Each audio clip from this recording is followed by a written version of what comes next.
Hello science fans!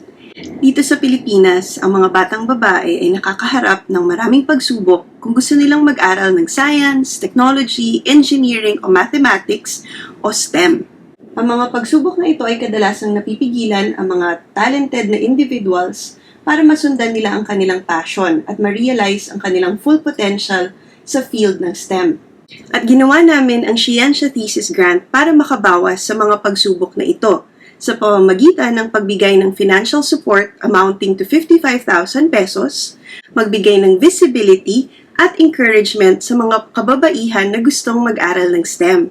Pero bakit nga ba magandang mag-apply para sa Scientia Thesis Grant? Bago ko sagutin ang katanungang ito, gusto ko munang mag-hi sa ating mga bagong manonood.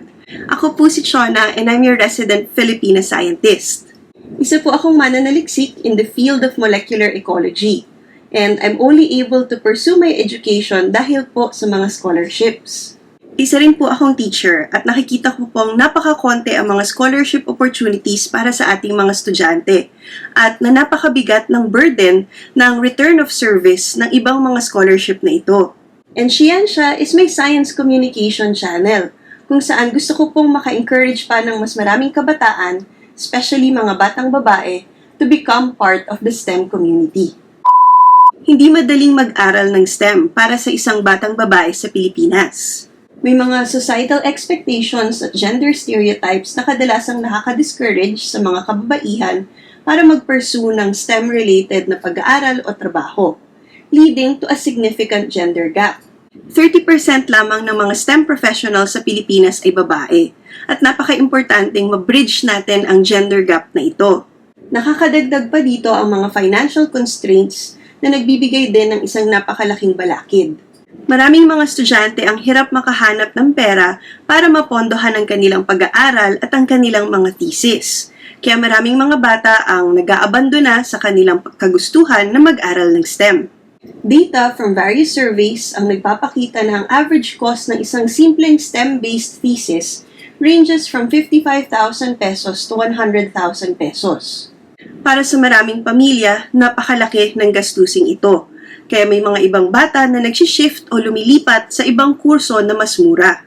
This financial barrier not only hinders personal growth, pero nakakaapekto din ito sa progreso ng ating bansa sa science at technology.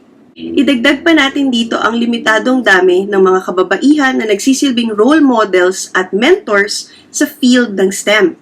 Ang mga batang babae tuloy ay nawawalan ng guidance at support, making it challenging to navigate their academic and professional journeys. Kung wala kasi tayong nakikitang mga sikat na example ng babaeng scientist o engineer, mas mahirap para sa mga batang babae na ma-imagine ang mga sarili nila sa mga posisyon na ito. Dinisenyo namin ang Scientia Thesis Grant para makatulong sa mga challenges na ito by providing the much-needed financial support para ma-pursue na ng mga batang babae ang kanilang thesis sa field ng STEM. By covering at least a portion of the costs of their thesis, gusto sana naming mabawasan yung financial burden na pwedeng magpapigil sa isang batang babae para mag-aral ng STEM. Napaka-importante ng inisyatibong ito sa ating bansa, kung saan ang dami ng mga scientists at engineers ay napakababa sa required na threshold for industrialization at development. Ang isa sa mga benepisyo ng Scientia Thesis Grant ay ito ay no strings attached dahil walang return of service na kailangan. Unlike many scholarships and financial aids na may kasamang mga obligasyon, ang grant na ito ay nagbibigay sa mga recipients ng tsansa na mag-focus sa kanilang research at sa kanilang academic goals without worrying about future commitments. Naniniwala ako na ang kalayaang mamili kung paano nyo i-pursue ang inyong career ay nakakatulong sa inyong creativity at innovation, and it will allow you to explore your research interests fully. Pati ang application process ng Scientia Thesis Grant ay dinisenyo para maging comprehensive at supportive. The first phase of the application involves ang pag-submit ng isang application form na kailangan ng abstract, background of the study, methods, timeline at budget, na halos lahat ay nasa research proposal na sinubmit nyo na sa inyong mga teacher. Gusto rin sana namin na mag-submit kayo ng recommendation letters galing sa inyong advisor At kung gusto nyo, pwede kayong magdagdag ng mga galing sa inyong pamilya at community leaders para mapalakas ang inyong application. Ang proseso na ito ay para maisigurado natin na ang pagpili ay dahil sa merit at potential at para magbigay ng equal opportunity sa lahat ng mga gustong mag-apply. Successful applicants then move on to the second phase, kung saan gusto namin gumawa kayo ng isang 3-minute video presentation ng inyong thesis proposal. Ang step na ito ay para matulungan kaming ma-evaluate ang inyong research potential, pero pati na rin ang abilidad nyo para mag-communicate ng science sa mas malaking audience.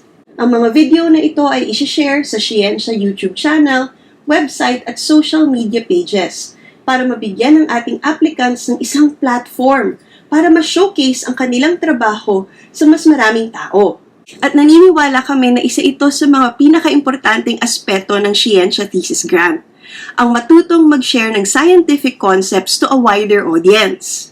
By showcasing their work on the Scientia platform, ang mga batang mananaliksik ay magkakaroon ng visibility at recognition, which can be very important para sa kanilang academic at professional growth.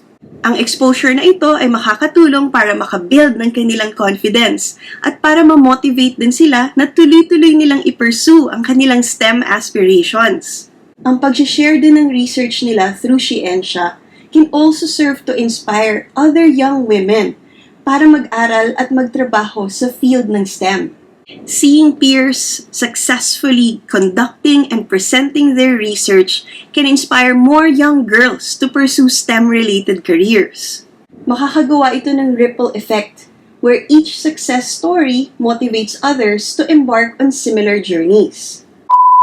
Ang Scientia Thesis Grant ay parang isang lifeline na gusto naming iabot sa mga batang babae na gustong mag-aral ng STEM.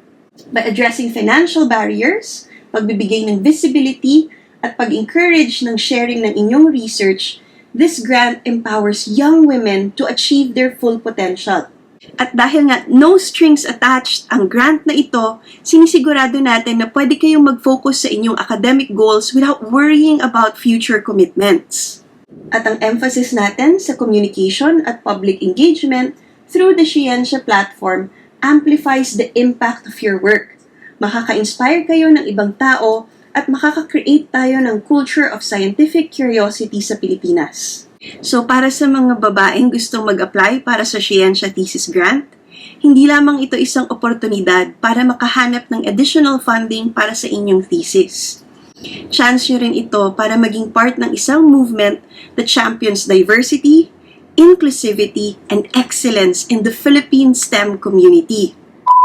Pwede niyong malaman ang procedures kung paano mag-apply by checking out the description of this video. Merong link para makita ang ating application form. Also, dahil sa dami ng mga nag-apply, gusto naming i-extend ang fundraising for this grant to August 1, 2024. Tulungan niyo kaming tumulong pa sa mas maraming batang babae dito sa Pilipinas para makapag-aral sila ng STEM. Paki-share po ang ating donation channel sa inyong mga kaibigan na pwedeng tumulong sa atin. Ang ating donation channels ay available in the description of this video at pati na rin po sa ating social media pages. What do you think? Meron ba kayong kilalang gustong mag-apply sa Scientia Thesis Grant?